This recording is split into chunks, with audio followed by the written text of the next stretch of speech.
Commissioners, the next briefing is an update on goals and objectives, institutional governance.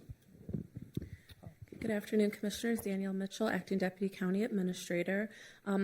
As you all are well aware, the board approved 5 focus areas that contain the board's goals and objectives for the 2023 through 2026 timeframe.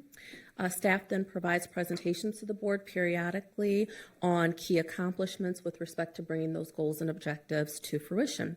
So today we have a cross-section of staff assembled here today that will present to you on the area of institutional governance. Within that topic, there are 4 goals stated. They are workforce, fiscal responsibility, policies and procedures, and transparency. So we will present this to you directly from our OpenGov platform, which is being shown on your screen here. That is the site that's used to update the goals and objectives. That site operates more like a dashboard, so that's why we're not presenting you with a PDF or a PowerPoint presentation today. So you really have the opportunity to see the same tool that visitors to the site will see when they go to look at goals and objectives on our website. So we're happy to answer any questions. If we can get to the end, that would be great. But if there's a burning question, we're happy to answer it at that time as well. So I'll now turn it over to our team here to begin the presentation on institutional governance. Good afternoon, Commissioners. I am Shandy Destin Williams, Recruitment Manager, Department of Human Resources Recruitment Division, and I am presenting information on Goal 1, Objective A, recruitment. The Recruitment Division continues to expand outreach in and outside of Charles County, participating in 9 career fairs and hiring events in 2025, an increase of 3 events over the previous year. This year, we are on track to increasing outreach by 50%, which we're very proud of. This outreach allowed recruitment to engage more than 4,000 job seekers, including residents of the county, at various stages of their careers.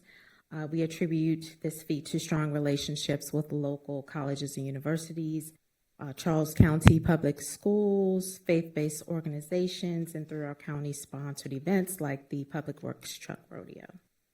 In addition, recruitment continues its strong partnership with the Media Services Division here to provide information on new career opportunities to county employees via the county's intranet and e-newsletter, and promote the employee referral program to recruit talent.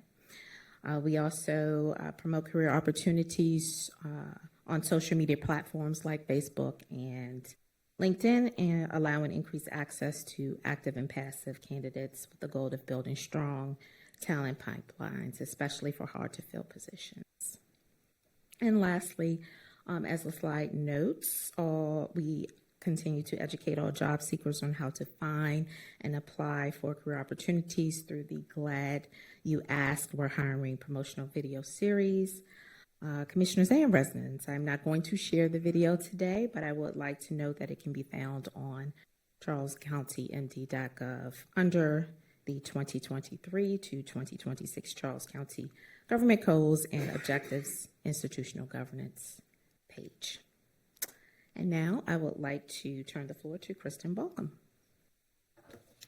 Good afternoon, Commissioners. As Shandy said, I'm Kristen Balcom, the HR Program Manager.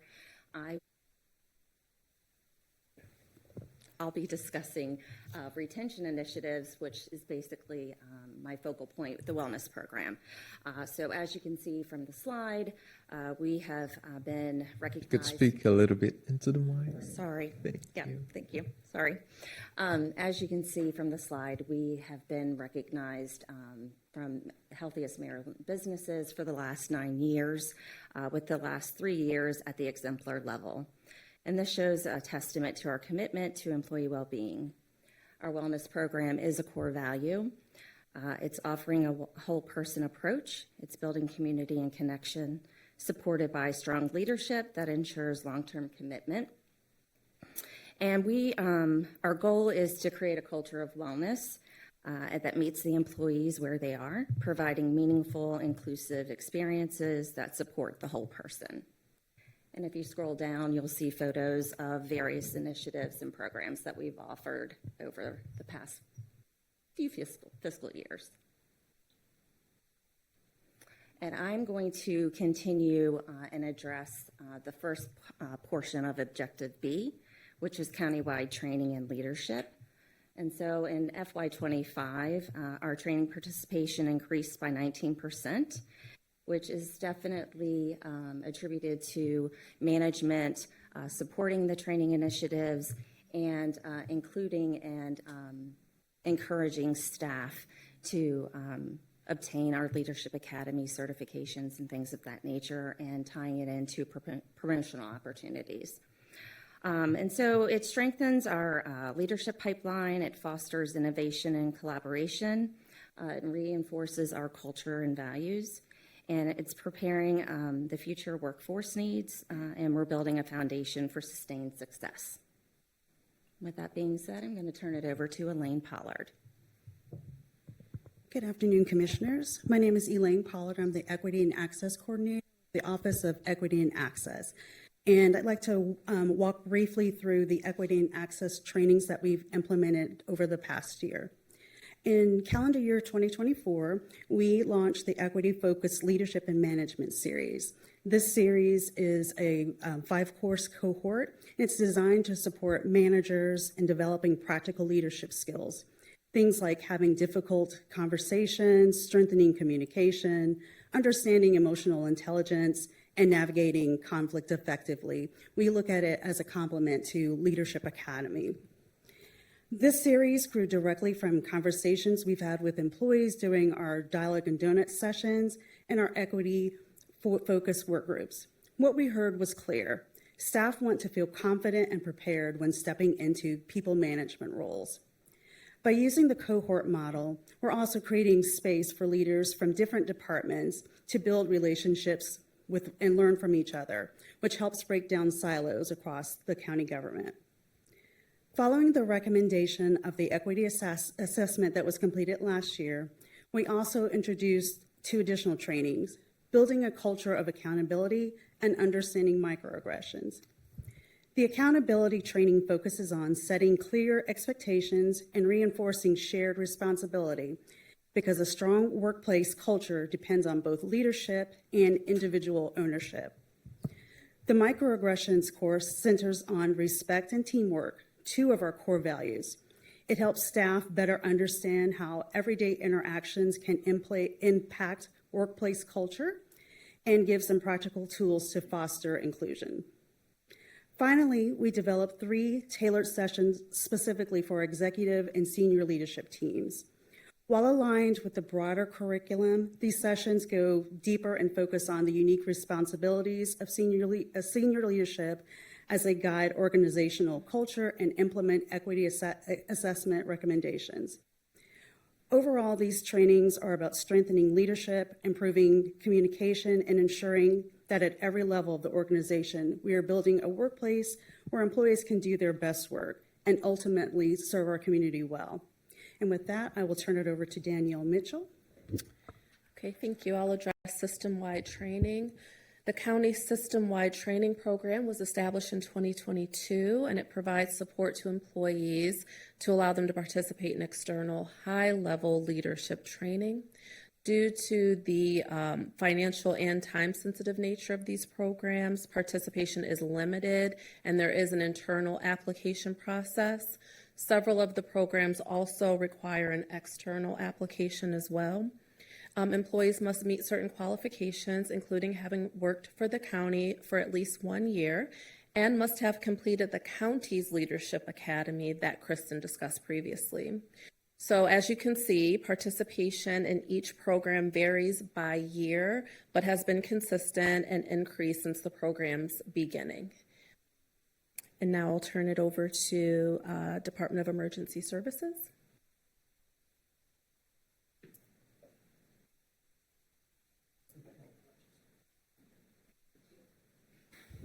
Thank you. Good afternoon, Commissioners. My name is Antonella Volpe. I'm with the Charles County Department of Emergency Services. I am in charge of training. The Maryland 911 Board is responsible for coordinating, planning, and funding training and equipment for the Maryland's 24 911 centers across the state. The board sets statewide standards for emergency communications, administers the 911 Trust Fund, and oversees the transition to more sophisticated training programs and advanced emergency communication equipment to enhance public safety services, which in turn requires additional training. As the technology develops, training is necessary. On November 24th of 2025, Charles County 911 underwent an annual inspection, which included mapping review, power resiliency, disaster planning, cyber security, and for our purposes here today, training. The final inspection report, a printed copy which I have available for you today if you need to review, identified Charles County 911 training program as a key strength to our operations and was described as a robust training program. All personnel are required to maintain certification in emergency telecommunicator certification, also known as ETC. It is a foundational certification.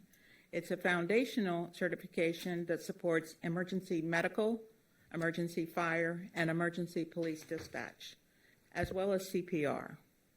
Quarterly, our 911 specialists recertify in hands-on CPR, not the standard 2-year process that is out there for American Heart Association and Red Cross. The 911 specialist is better able to instruct their callers through the CPR process if they have a better understanding of the challenges your caller is facing. Also quarterly, our 911 specialists are required to run a simulation as a CPR call. As they progress each quarter, the challenges become more difficult. Overdose, diabetic, auto accident. How do your 911 specialists address those? Charles County has also successfully incorporated emergency telecommunication certification into the high school curriculum. Through our instruction, Charles County has successfully presented the course to 25 high school students, each passing successfully. This course has now been approved by the Maryland State Department of Education as an industry-recognized credential, and we are currently preparing for the 2026-27 school year. To aid and facilitate this continued certification of new personnel as well as high school students, Charles County has added 6 new emergency telecommunicator instructors on staff. This is in addition to their regular duties. In addition to required training, we include continuing education units addressing specifics of call types, heart attacks, trouble breathing, gas leaks, traumatic events, traumatic incidents, and law enforcement emergencies. These continuing education certificates help our team develop skills to better address those unique issues. Training is ongoing. Training never ends. And training is relentless. Thank you.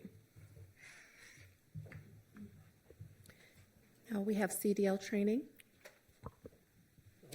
Good afternoon, Oh, I Commissioners. apologize. I'm so sorry. Okay, I see. We're short on chairs. Good afternoon, Commissioners. Rich Ball, Assistant Chief for Training and Professional Development for Department of Emergency Services, Emergency Medical Services. I'm here to talk about the EMS training. If you could click on the lower side. All right. So we have in the EMS division 205 personnel currently. Of those, 148 are operational providers on the street. They must recertify every 2 years. Part of that recertification is national requirements. There are state requirements. There's jurisdictional, county requirements, and agency requirements that they have to meet. Currently, we have a training section of 4 personnel. So if you look at the instructor hours up there of 3,000, that's not us. We help out, but our providers are also our instructors. So they put in quite a bit of time with that. We train EMS providers, DES personnel. We train county government employees. We do the CPR classes. We do the defensive driving classes. We also do Stop the Bleed classes in conjunction with the security chief. We also train Charles County volunteers. We cooperate with St. Mary's and Calvert to share seats and classes back and forth with them. We also do training for the sheriff's office for the members of some of their specialty teams for TECC. These trainings that they have to do, they're Con Ed, it's continuing education you have to do every 2 years just to keep up your certification. Protocol updates. Every few years they come out and they say, hey, we're going to update these protocols. Our providers have to go through, read those protocols, go through classes, and be ready for them when they come out every July. Equipment. As we get a new piece of equipment, guess what? We've got to have training on it. We have to make sure that they're ready to handle that. We have annual trainings that they have to do. Just various things. Skills. We all know that we want the best providers out there, so there's a lot of skills that thankfully they don't get to use out on the streets as often, so we practice those to make sure that they are ready for those. And then, of course, we do the quarterly CPR also. I'd like to call your attention to just some of the numbers. So when it says 975 training instances, that means that 975 times someone was sitting in a seat, either in class or during an online class. This is generally in addition to their normal work hours. We're at almost 10,000 hours already for fiscal year 26 that they have put in for training. Our instructors have put in over 3,000 hours. You have over 13,000 man-hours just in training to make sure that we can provide the absolute best providers to the street as we can.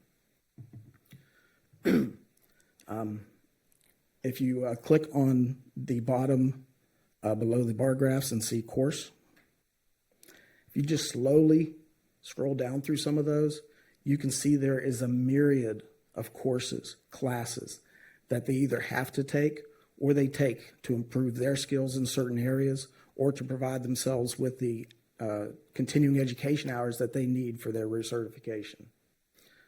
All this to say, it takes a whole lot of time to be ready to answer that call. And with that, I'll conclude my presentation. Commissioners, any questions? Thank you very much. Good afternoon, Commissioners. My name is Tessa Meredith. I am the Administrative and Financial Manager with the Department of Public Works. I'm excited to share a workforce initiative that supports both employee retention and recruitment, the county-funded CDL program. The idea for this program originated with the DPW HR Committee, which recognized the need to create more internal growth opportunities while strengthening our licensed workforce. In May 2024, DPW, in partnership with Recreation Parks and Tourism, launched the program to invest directly in our employees by sponsoring eligible full-time staff to obtain their CDL at no cost to them. Participation has been strong. In FY24, 9 employees completed the program, 6 from DPW and 3 from RPT. And then in FY25, 5 additional employees participated, 4 from DPW and 1 from RPT. This continued engagement demonstrates both the demand for and the value of the program across departments. Participants sign a 24-month continued service agreement, ensuring a strong return on investment while helping us retain skilled employees. This program does more than provide training. It creates opportunity. It gives employees a pathway to expand their skills, qualify for higher paying positions, and grow their careers within the county. It's truly a win for our employees and for the county as a whole. Thank you. And now I will turn it over to Danielle Mitchell, who will provide updates on Objective C. Okay, Objective C states to address the organization's short-term and long-term space needs to accommodate our growing workforce. So here we've provided a timeline on the organization's recent endeavors in this area, which include property purchases, as well as leases and renovations. The most recent initiative involved moving the Department of Recreation, Parks, and Tourism to our newly renovated Centennial Street location. That's in downtown La Plata. What that also did was free up additional space for community services at the Port Tobacco Satellite Office. So they were able to expand into additional space there that was vacated by RPT, thereby meeting space needs for 2 departments with the project. And both projects were completed in 2025.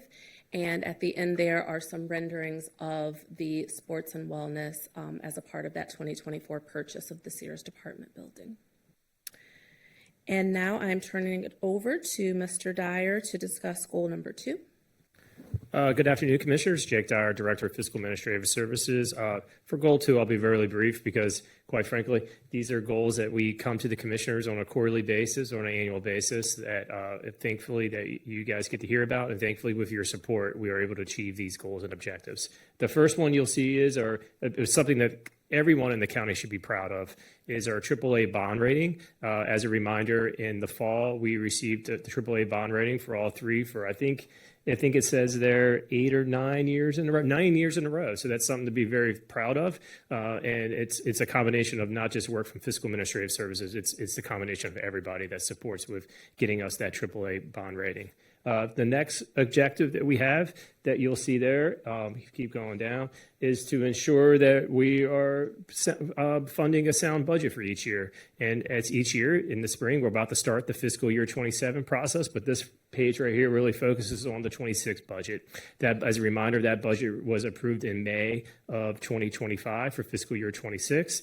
Each year, as long as you give $1 more to the Board of Education in the Sheriff's Office, it's record funding. And we're proud to say that this past year was record funding to those organizations. And we also were able to balance the budget without property or income tax increases. And then the last part, which is extremely important for county, is cyber technology as well as implementation of softwares. So just a reminder, recently our Information Technology Division has been supporting implementations related to our SLBEW MWBE compliance software. They're also working towards implementing a new property tax and utility billing software, as well as implementing a pet point software. In addition, we're super focused on cybersecurity. This section right here really focuses on SCADA, SCADA, which is really cybersecurity at the utility Mattawoman wastewater treatment plant. We're very focused on making sure that that treatment plant is safe from cyber attacks. And then lastly, on a countywide initiative, the IT is super focused on that. We did do a cybersecurity summit for our second annual summit. We had over 100 attendees attend that at the College of Southern Maryland. And lastly, I wanted to focus on is the continuing annual vulnerability assessment. Those are just assessments that we take just to find out where we're vulnerable at. And then once the assessments come through, then IT takes action on. And then lastly, if you go down a little bit more, that's it, my presentation. So now I will turn it over. I think it's Elaine that goes on the next part. So thank you. Thank you, Jake. Commissioners, I'm Elaine Pollard again, and I'm going to be talking on Goal 3 and Objective A, which is developing a framework to ensure our policymaking processes and procedures reflect equity considerations. At its core, this objective is about strengthening how we make decisions, making sure our policies are adequate, relevant, and applicable to the communities that we serve. In 2023, our office developed the Budget Equity Tool. The purpose was simple: to help departments think intentionally about impact. We want to understand not just what we're funding, but who it affects and how. The tool asks 4 key questions. The first one is, what challenge or opportunity is this request addressing? How will it improve outcomes, particularly for underserved communities and for the county as a whole? Will it strengthen engagement with internal and external customers? And how does it align with Resolution 2021-24 and our broader equity commitments? Previously, departments submitted budget requests first and completed the equity tool later in the process, choosing their top 3 priorities. This year, we partnered with the budget office to integrate the tool at the beginning of the cycle, and that shift really matters. By considering the impact from the start and across all requests, we're able to support a more informed decision-making that benefits the entire community. We also collaborated with the budget office during their budget training sessions to ensure that our departments understood how to apply the tool effectively. Beyond budgeting, our work groups continue to review policy and procedures through an equity lens. The goal is to ensure that our internal practices and external programs produce positive, measurable outcomes for staff and for the residents of Charles County. And with that, I'll turn it back over to Danielle Mitchell.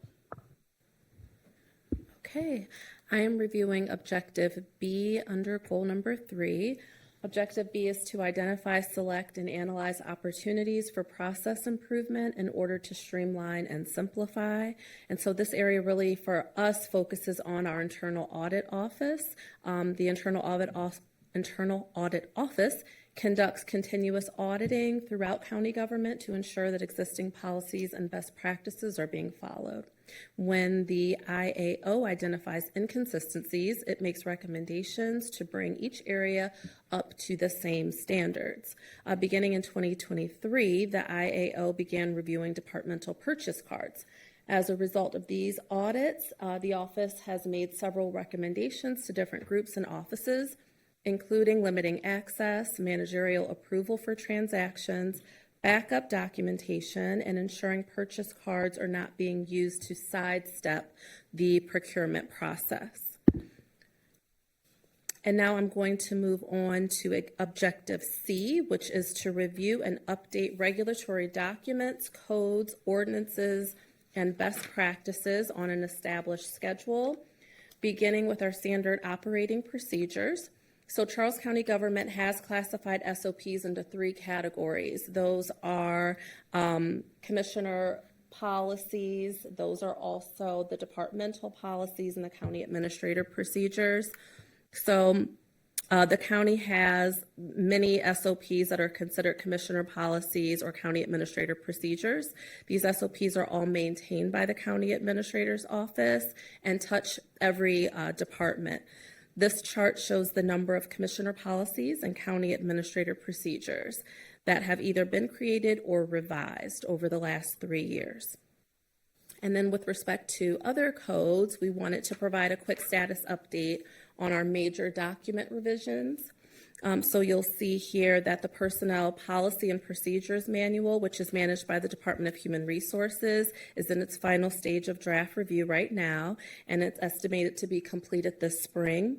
The zoning code rewrite is being managed by the Department of Planning and Growth Management, and it is in an updated draft status with an estimated completion date of later on this year in 2026. And then PGM is also working to update the comprehensive plan, which is obviously a state requirement every 10 years, I believe. They are currently seeking public input on this process, and it's expected to be completed early next year, 2027.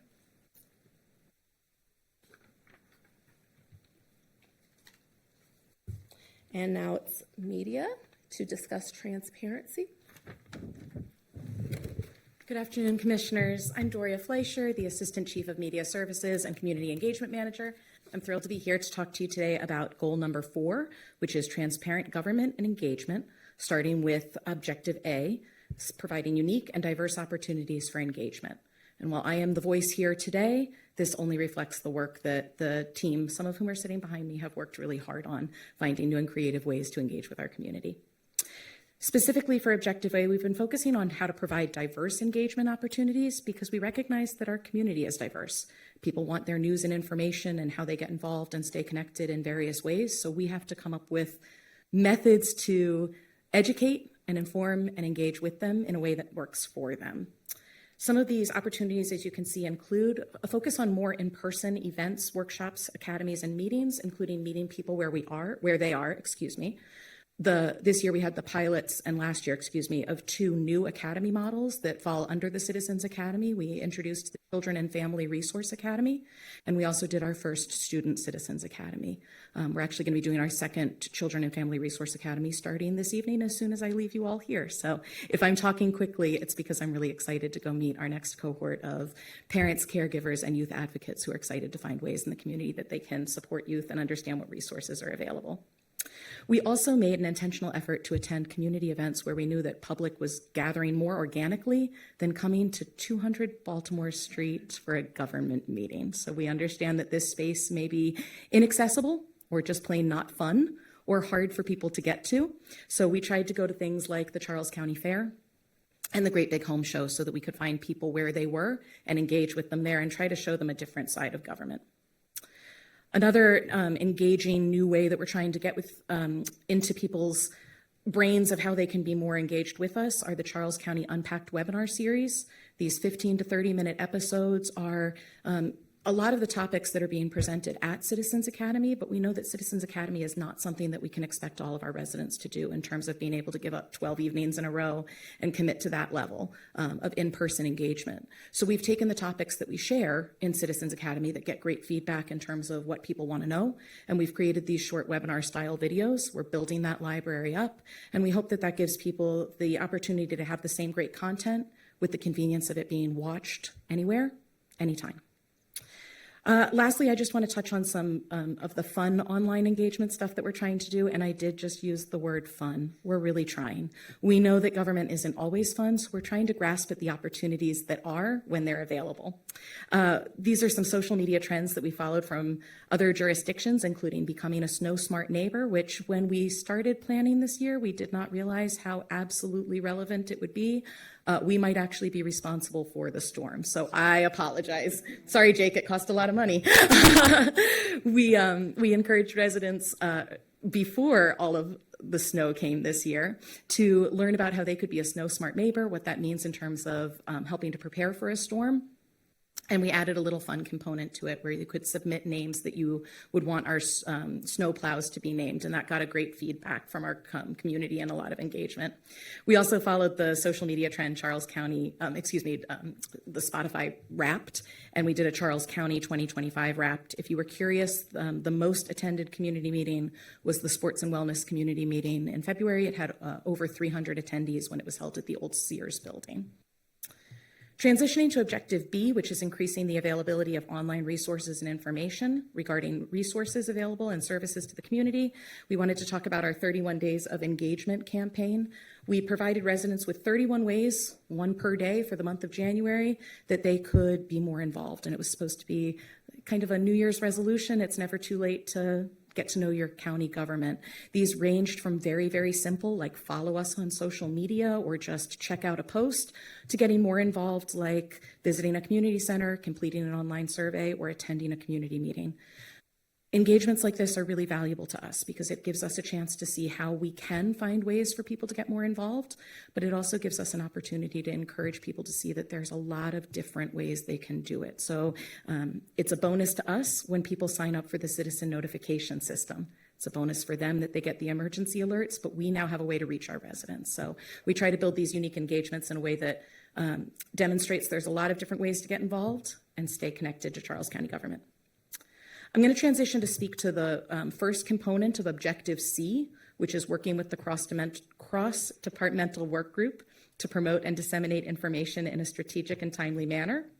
The Media Division worked with the Recreation, Parks, and Tourism Department to ensure that the hybrid meeting space in the new offices on Centennial Street in La Plata could support both in-person and remote meetings and trainings. So this technology also includes the ability to record hybrid and in-person meetings, trainings, and presentations. So we want to make sure that while we are having all of these great in-person opportunities and hybrid opportunities, we have a place to do it. I'm now going to turn the floor to Julie Losh from the Citizens Response Office to talk about the second part of Objective C. Thank you, Doria. Can you hear me okay? Yes, we can. All right, perfect. Thank you. So it's hard to believe that this time last year we were telling you about the upcoming soft launch of C-Click Report. And for our listening audience, C-Click Report is the county's centralized system to better manage and track resident engagement across departments.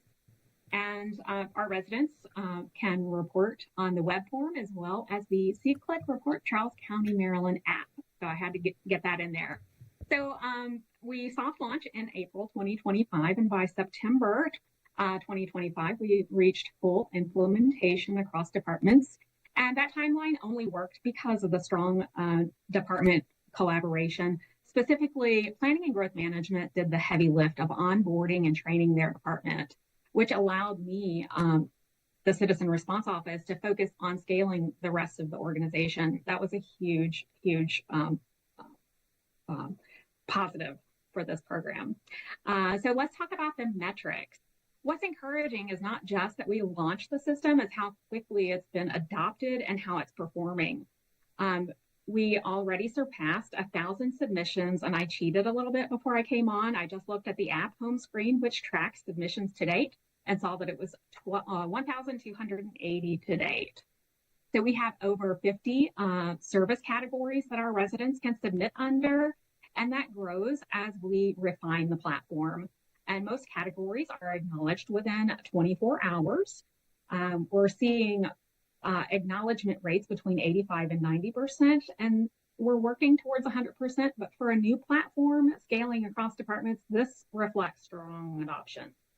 We're maintaining approximately a 95% closure rate with minimal backlog. And some of these submissions take a little bit longer naturally, so they require a little bit longer to resolve. So these metrics tell us that the departments are responding, the workflow is functioning well, and the requests are not sitting idle in someone's inbox. They're being acknowledged, they're assigned, and they're resolved. This would not have been possible without the support of our media services team. We had a heavy promotion that included a billboard in December on 301, and we're scheduled to have another in March. We did a cinema advertising, a fantastic commercial, which can be found on our YouTube, in theaters during the most popular holiday season, and that was very successful. We did something right in December because we had our biggest month of reporting in January with 209 submissions.